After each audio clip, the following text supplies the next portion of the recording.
Hey, welcome, all my right thinkers. Thanks for tuning in and check out your boy, B Funk. Thinking right out here in my lab, and I'm in the book. I got lessons lined up for you. I'm gonna knock them down one by one, see how many I can get in today. We're gonna play Beat the Clock. Well, I got about maybe 4 or 5 pages of lessons, so it's gonna be quick, informative. But today we're gonna do the girls. It's a goddess thing.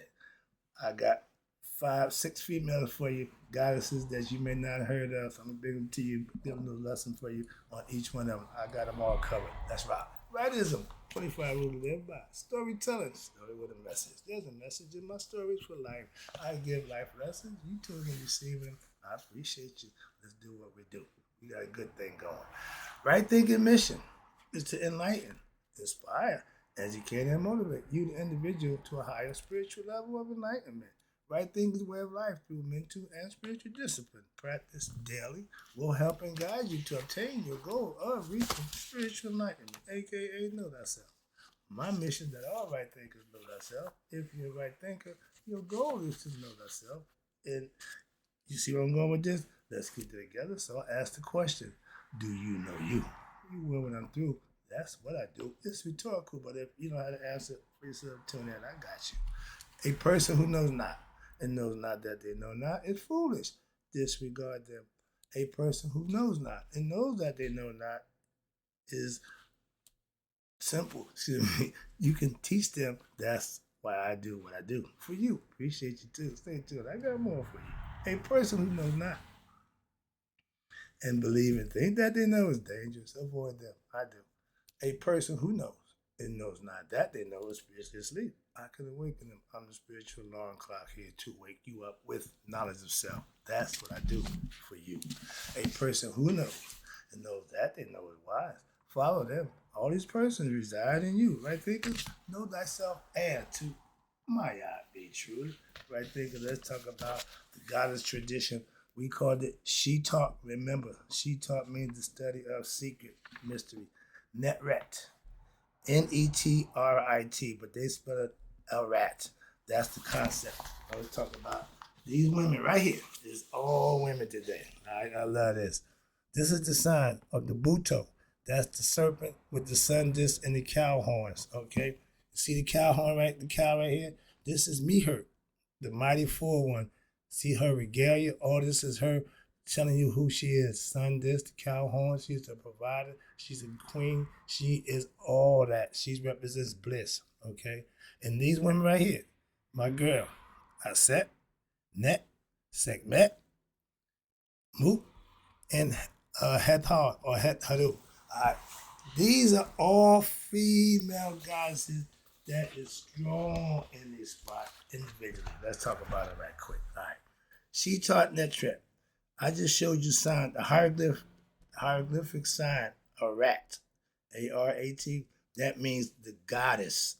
It's a generally throughout ancient Kemet, the mystery teachings of the goddess tradition. This is ancient. You heard him say Kemet, not Egypt.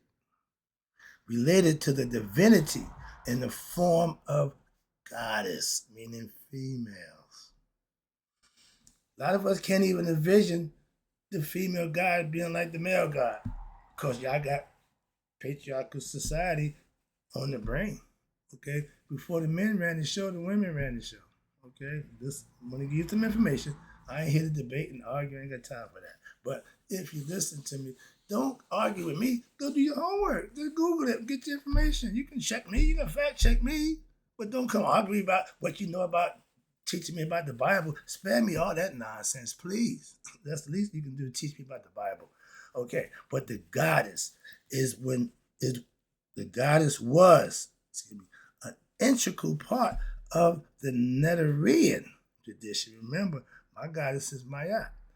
But special temples was also developed around their worship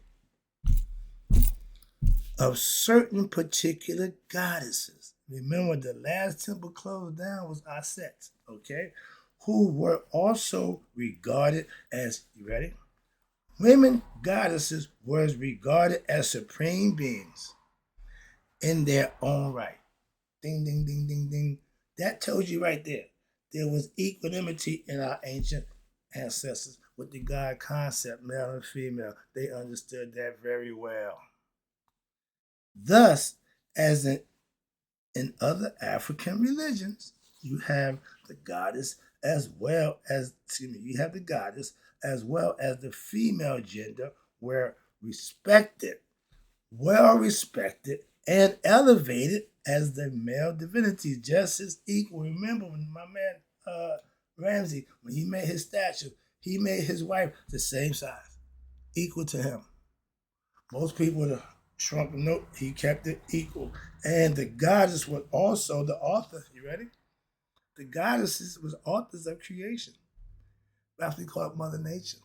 Okay? Giving birth to it as we consider what? The great cow. They got stories where they fed off the China in India. They got the cows, not the cow, but they got the wolf who raised the kids, the two twin boys, and she raised them by nursing them, eating up, sucking her nutters. But they had the cow udders, so that was the sign for me her. Okay, but that's the provider. That was the first concept of the great cow.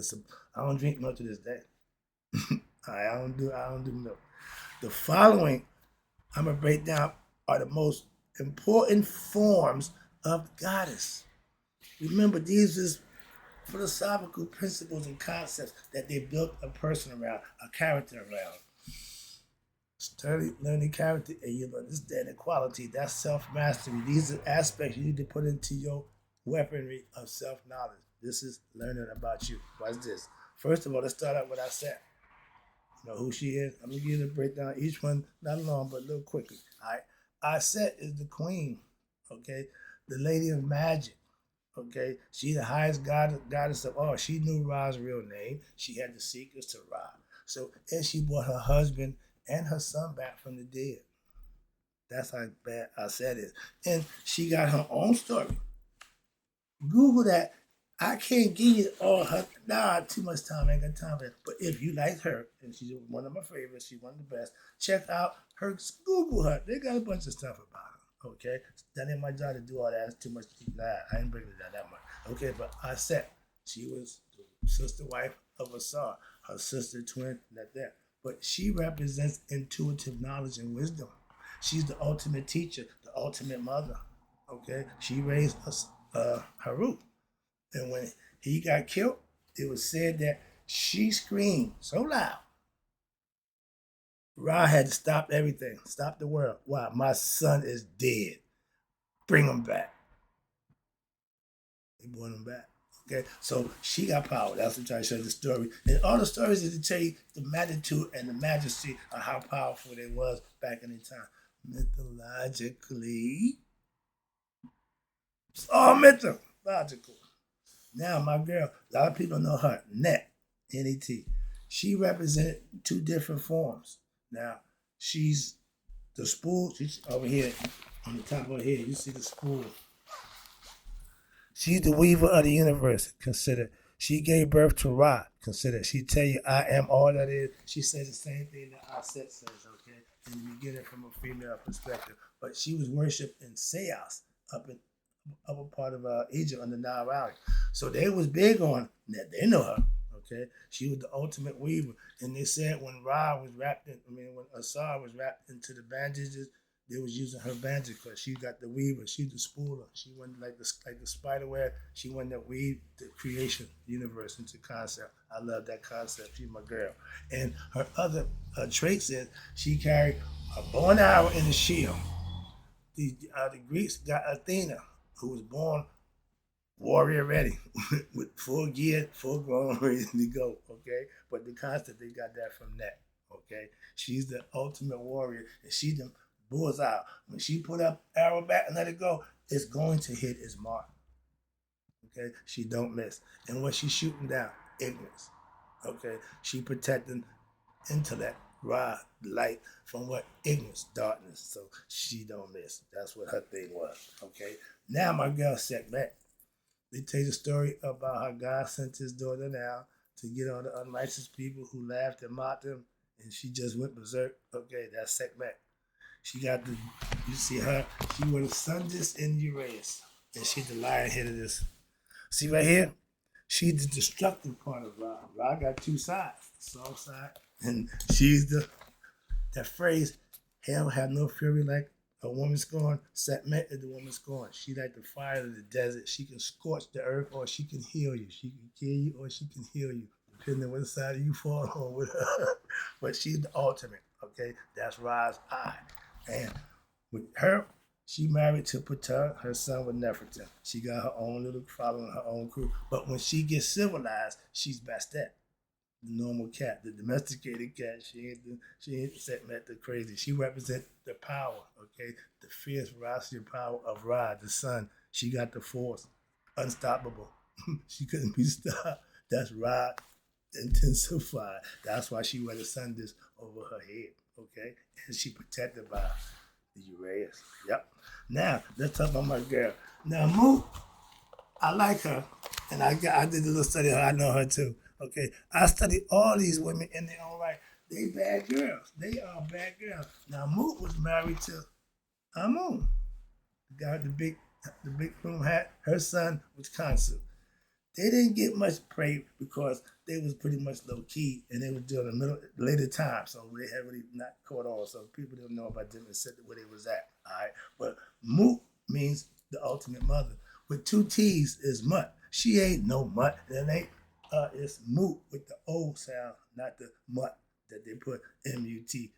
M-U-T, they call it like nut. No, it's the O sound. The U in Egyptian sounds like the O. I don't know if people study that. They kill me when they misenunciate. I haven't been a victim of it too, so I can't say that. But I know certain things I know about that, yeah, so that's too funny. But it's Moot, M-U-T, all right? Like Newt, N-U-T. It ain't nut or moot, mutt, all right? But she wears the double crown, Upper and Lower Egypt. Her husband was the man. Her son was all that. He lost 5 days off the moon, but this is her right here. She be ragging, but she always wear the vulture headdress also. Now she represents the ultimate mother. She would defend her to the end. That was her thing. All right. Last one is my girl. Now, Hathor is really Het Hadu, but they call it Hathor, the nicer side. But here, her real name, Het Hadu. She whipped the cow horn. She got everything working. Okay. She got the cow horn, she got the vulture headdress, and she got the plumes, she got the sun disk. So she armed and ready to go. That's Ra's softer side of the eye. It was said that when they was all hanging around chilling one day and Ra was feeling bad and he was in a bad state, wasn't feeling too good, and all gloomy. And they say that Haru flashed him her vulva. I don't know if that's the right thing to do for your father to see spreading your wings like that, but then it's like he smiled. Another story. See, the thing is, when you get their character and study and learn them, you find a whole lot about them. I just want to let each one. I just want to take a little bit of piece to tell about them. So yeah, that was cool. She was the girl, but she's also the female aspect of what Haru, the spirit. She a bad girl in her own rights too. Okay, she transforms into being Sekhmet, and they all work for Ra. Okay, she's the softer side. She's the other side. Okay, again, opposites, two sides. Now I just tell you about me, hurt.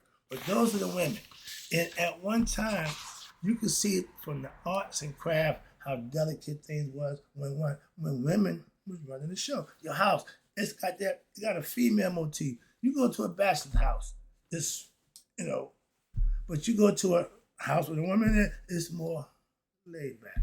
That's all. And it's obvious to see. And I just look, yeah, you can tell the difference. When men took over, everything got to be all hot and macho. That's male. So they got to go together. Too much female ain't good. Too much testosterone, too much male ain't good. Remember, equanimity, equal balance of both. That's how they can coexist together. If you respect me for what I do, I respect you for what you do. We don't have no problem. We don't have no conflict. We can both coexist. Simple as that. The problem with religion is everybody want everybody to do what they do. Respect other people's right to do what they choose, and you'll be fine. You won't have that problem. I don't. I'm gonna go over here to the siren, one of my favorite stories. I said I got a little time. I'm gonna stretch this one out. The siren is the famous one that everybody knows about. Asar, Aset, and Haru. The spirit that's in me and you. That's the life story of us. That's my Asar. That makes me Haru. My mom is, I said, simple. You can break it down any way you want. Like my man Michael Collier, he did a joke about the white man, the black man, the Puerto Rican man, and the Asian. They all up on top Kilimanjaro. The Asian man jumped off. So this is for my people. He jumps off. This Puerto Rican guy said, "This is for my people." He jumps off. Black man grabbed the white man, throw his ass over, and said, "This is for my people." He said, "But you can flip it. Just be you the one that's going to throw him. Whatever race you are, you be the one throwing the white man over. That's all. You could be the Asian, the Puerto Rican, throw his ass over for your people." But this is the story that everybody knows about. Assyrian tradition. We call it Shita Asar. This temple teaching, and this is right here. The Father, the Mother, and the Son. Asar, Aset, and Haru. Okay? The spirit that's in us, that's our Father who made us. The one who received us, had us, that's Aset. She the one that's going to teach us, that's going to instruct us in life. Why intuitive knowledge is passed down from mother to child. The father teaches you other stuff, but the mother gives you the goods. Trust me. All the goods I got came from my mom. So this plays out. No matter when you use it, it still works. It's the same thing. Excuse me. Sorry about that. But the Assyrian Shita Asar, that's the story that everybody's familiar with. So why? Because the Christians took it. So it continued on into Christianity, but they won't say they took it. Everything you say is coming, but y'all didn't take it. Okay, let's talk about my boy. Let's get this. This should be fun, right quick. All right. Good story here from three people. Asar, Aset, and Haru. Remember, Haru is the spirit that's in me and you. The temple, this temple, Shita Asar, is, and it relates to temples espousing the teachings of, again, creation, human origins, and the path to spiritual enlightenment. Everything they did was leading you to spiritual enlightenment. That's the purpose of religion. Again, by the means of what? The Supreme Being. And this time, he's in the form of Asar. You got the sun, you got air, you got moisture, you got the earth, you got the heavens. Those are the 5 elements. The 6th is the mark of the beast. Why? Because in human form, when you go from spirit to matter, you have 6 electrons, protons, and neutrons. That's carbon-based human beings from spirit to matter. So we are the beast. And if you don't raise your consciousness, you still would be a beast. Moving on. That's why we built the Sphinx, to show you beastly nature, to become conscious. God gave us that for the reason. All right, let's go. So we start the story from God. This time is Asar. Now it tells of how Asar and his family, again, the trinity of Asar, Aset, and Haru, how they manage the universe. That's me and you. And it leads human beings to where? Spiritual enlightenment. And they call it the resurrection of the soul. Why? Because when your father dies from his evil brother killing him, you got to be born in his spirit and resurrect to come back to avenge his killer, which is your ego. They do it all. It's all personal. It's all self. This is all about you. This is all about you. When I try to get people, if you're going to study, learn this, understand one thing. This is all about you. No, you. This is for and about you. So watch this. The temple and its teachings were very important from the pre-dynastic era on down to when? Christian period. Need I say more? The mystery teaching, and that's what it was called. Why? You had to come in to learn. If you wasn't in, you didn't know. It was a mystery to the outsiders and all those who didn't partake. I'm a Mason. It's a mystery what we do in Masonic order, unless you're one of us. Again, that's how it's done in any occult following any group. Y'all come in, you learn the rules, you abide by the rules, you become one of them. But the mystery teachings of the Assyrian tradition, they are related to the nether rules we know as Asar, Aset, Haru, in the Greek names Osiris, Isis, and Horus. You see here, the book name was Isis. Calm down. But this is them again, the royal family. Asar, which was running Egypt, doing a good job. Everybody loved him. But he had a brother, which is his ego. The ego was to what? Edge God out. What? Take his spot. Become God, so to speak. So he killed his brother, who represented God, and he wanted to take over. His son was born from the Immaculate Conception. Why? Because when he was dead, his wife found him, put him back, fanned life into him, did her thing, magic cured, Tahuti helped out, Amun came down, she had a few people, Net even helped out. So when Anubis was there, so she had a whole bunch of help to what? Put them back together, and when she did that, Set found him again, and this time didn't just drown him and put him in a box, send him down the river. This time he cut him up into 14 pieces. Set got busy and found 13 or 14 pieces of her husband. The one part they couldn't find was eaten by the fish, which is the penis. So she made the first dildo out of gold and brought him back to life and brought birth. We know that as a mythological story. We can fantasize and believe it, but make it manifest. But it's still just a mythological story that we can use and emulate to do and learn. It didn't really happen. We know that. But y'all gonna make this Christ guy really die and come back in 3 days. Stop. Moving on. I ain't got time for that. But we give you the mythological story, the breakdown. So now we are what? The offspring of our fathers who passed on and go. But we the spirit. I'm in his spirit right now. Okay, doing what he didn't do. What? Recognize who I am. Conquer my ego. Moving on. So I did my job. He ain't came back yet to give me no advice. Why? I know why. I told my mother, no, he didn't make it. That's why he would come back and win. He's done. His conscience done. His everything that he lived for done. Ain't nothing left to him but his spirit that's going on somewhere else. That's been done for a while, so neither here nor there for me. I ain't caught up in that. Moving on. He's with me in memory now. That's far as it goes. Wrap this up. The tradition of Asar, Aset, and Haru was practiced generally throughout the land of ancient Kemet. The centers of this tradition were the city of Adbu, containing the great temple of Asar, and the city of Pilak, containing the great temple of Aset, and Edfu, they contained the great temple of Haru. Each one of them had a designated temple in different places where they were revered and respected and saw as gods and treated as such. Aset, remember, she's the magic person who can talk to God, get God's attention. Why? She know his real name. Remember the Rumpelstiltskin? You know a person's real name. This is why the Greeks name everything. They feel like if they name it, they master it. Remember, Batel created the world through utterance of what? His words from his heart, from his mind, and uttered into existence. Heka, words of power. The Greeks took that literally and they name everything. Okay, so they think they control run everything. That's the lesson. Hope you enjoyed it. Oh, sorry about that. I ain't done. I got to get Haru.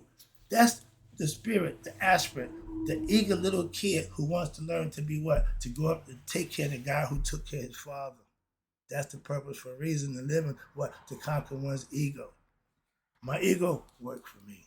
I don't work for it. That's the part about self-mastery, conquering one's ego self. He enjoyed his ego. He didn't try to conquer it. He ingratiated. I thought called him Darth Vader. He liked the bad side. I was Luke.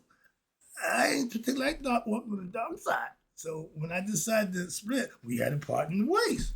He had his philosophy and I had mine.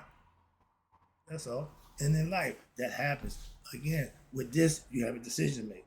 Without that, you got to do one or the other. Okay, one they call mandatory. I don't like mandatory. Give me an option. Like James Bond said, I don't want you to give me nothing. Just open up the door. I get it myself. Point me in the right direction. I get the step. Hope you enjoyed the lesson, right thing. I'll be back. I still got to talk about my dude, Atone tradition.